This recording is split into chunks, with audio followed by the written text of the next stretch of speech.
Hello YouTube, this is Baylor Mage again, and we're bringing you a new build that is well outside of my normal wheelhouse. Yeah, as you might see in the background here, this is a Molten Strike Champion. Now, anybody who's watched a lot of my content in the past will know I'm not generally a melee fan, and I'm not generally a fan of Champion in softcore, just because most of the time I feel like I can get better stuff. I don't need that level of tankiness. However, and melee, just because, you know, melee is melee. However, the character we see in the background was run during Affliction League, and it was stripped right back. It lost its Affliction Ascendancy. It lost all of its power. It went down to a triple tier 3 claw, so like a tier 3, all 3 elements being tier 3, so all the gear brought right back, and it still breezed through all of the content and tier 16s and everything like that. I will say it is not in the like 30, 40, 50, 80 million DPS path of buildings that are around. It isn't that high. We've got 8 million DPS in our like mid gear setup, and then like 12 to, wait, hang on, I'll check. It's 14.5 in its endgame setup, which is great, but not fantastic, disgusting numbers. These are still pretty realistic. We think it's quite a bit higher than that. We think it's about probably double that, just judging by when it was played. But it's really hard to calculate the Molten Strike balls properly and like how many land and how many overlap. So we've left it quite a bit on the shy end, just so that we're not misleading people into thinking we have too much DPS. I'd rather tell you have 14 and find out you have 25 than tell you have 25 and find out you have 14. So we've gone on the low end. It is definitely higher than that, but we have no idea how much higher. Not real idea. The main reasons that I like this build is, one, it's very, very fast. You Whirling Blades around places quite comfortably, but most importantly, it's just real easy and relaxing to play. It is very tanky with a 30k max hit or just shy of for physical, and like a 50,000 elemental max hit with like 120,000 effective health in the end, which means I think this is a prime candidate for being able to jump into tier 17 maps as early as possible. We don't know at this point what all the tier 17 map modifiers are, but as far as normal map modifiers go, the only thing that we have to avoid is Reflect Elemental, and only until you get a level 5 Woke elemental damage with attacks. Then you can do literally all map mods. You can literally just not care about them and still be quite tanky and still run all of the maps at tier 16s currently. So the hope is that we'll be able to jump this build into tier 17s. Shad's one of my mods, is the one who made this build. He's played it twice. It's done really, really well. He also put together this path of building for us. So I'm going to lead everybody through it. All right. So here is the path of building. Now, the one we're looking at right now is the end game setup. It is built at level 100. This is like the end product, which also was very comfortable to hit because it just didn't really die very much. It was very comfortable and very fast. So that's quite nice, but let's go to something that's a little bit more reasonable. Our normal endgame setup in the early 90s with our mid gear. Oh, we didn't even have the max gear on. Hold on. There are a lot of setups in here. So we're at 16 mil here. Shad has put a lot of trees in this. So you can see this is our endgame setup. This is where we expect to be, a little over 8 million DPS. It's going to be pretty easy to hit that. If we look at our gear requirements, we've got tier 3 claws, which are very easy to make. These aren't even like the perfect suffixes where we would want like attack speed, crit multi, etc. But these ones are quite easy to make. We do have a Blizzard Crown on. Blizzard Crown is quite a lot of damage. We're going to want to use it. The important thing here would be hitting suppress cap.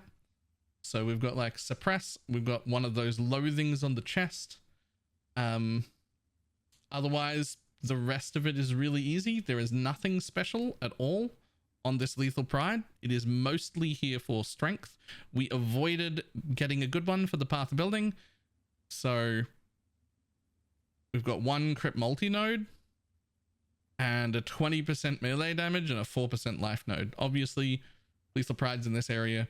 You can go for like a lot of double damage. You can get like real expensive ones. There are great ones that end up in this area. We did not put a great one in. There will be hundreds and hundreds of seeds that are this good.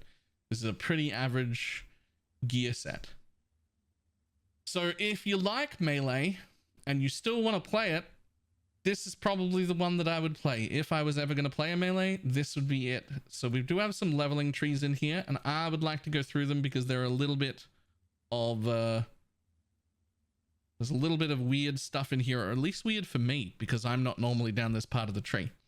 So we're going to be leveling with Spectral Throw to start with, and just Chance to Bleed and Volley. We're going to be doing that dual wielding, preferably claws if you can. Claws in Act 1, the amount of life gain on hit you get makes you basically immortal. So it does more than enough damage from level 1 onwards. If you can pick up claws with life gain on hit, and do Spectral Throw, Chance to Bleed, Volley through Act 1, easy. Absolutely easy. We do have these 4 gems, which are just no links needed gems. These are just things that are sitting in individual links in our gear as soon as we can get them. Ancestral Protector is the only totem we have to run. We do not need the other one. So this is only a single totem that you drop for like bosses and really tanky stuff, just to give us that attack speed. I got a Frost Blink, could be a Flame Dash, could be a dash, could be whatever thing you've got to cross a gap. A War Banner and a Sniper's Mark. And it already starts with Whirling Blade's faster attacks right in Act 1, as soon as you can pick them up. When you go up to a 4-link, which should be somewhere around the beginning to mid Act 3, by this time you'll be running Wrath, and you've got added cold damage in your links, which means Trinity will work basically all the time. So that becomes our 4-link. We've got Heralds listed here. Herald of Ash isn't that important. If you find having mana problems at all, you could just run Herald of Ice, or if you drop like, you could run a Skitterbot instead. It's very unimportant, but you want at least Herald of Ice. If you've got any fizz on your weapons, Herald of Ash is great. If you don't have any, Herald of Ash is kind of meh. But we're only running those until level 24 when you get auras anyway. Realistically, you're probably going to start running only Wrath and Precision when you get here, and just drop your Heralds. And whenever you get the ability to put Grace in, we'll put that in as well. It's not until Library that we get to change to Molten Strike. This is important because Molten Strike wants us to have Fortify, and it wants us to have a pretty decent amount of attack speed. You can change to it as early as Library, and the main reason you want Fortify is because our first Ascendancy node is this node. 20% increased attack speed, 500 armor, 500 evasion, cannot be stunned. However, it doesn't give us Fortify. These are all just things that happen when we're fortified. So it's actually the quickest Ascendancy node we could take. We did test out Adrenaline first for more speed. It wasn't as good. Literally just putting Fortify in his links made the whole thing way smoother and way faster, because we got a bunch of attack speed, a bunch of armor, and a bunch of evasion. 500 armor and evasion at that level, quite a lot. Can't be stunned, very, very, very good. So that was going to be our 4-link, and if you happen to get a 5th link, you can put in elemental damage with attacks. And then we've got down here what your 5th link looks like, and if you get a 6th link, you can put in Conk. You could also put in Inspiration if you happen to have an extra red instead of a blue. And realistically, early on, you could even use faster attacks or Ice Bite support if you end up having an extra green as like a corrupted 6th link. So that's all pretty good. Moving through our trees, you will notice we take a bunch of projectile nodes because they work with Spectral Throw and Molten Strike. Then we take all 3 of these mana leech nodes. We will respec out of these 2 later, but really early. Act 1, Act 2, Act 3. Taking all 3 of these points solves all your mana problems. It's so much more leech than the 1 point. Later on, when we do way more damage, you don't need them all. But to begin with, it's just become way smoother to take them. We're going to rush over and take Precise Technique.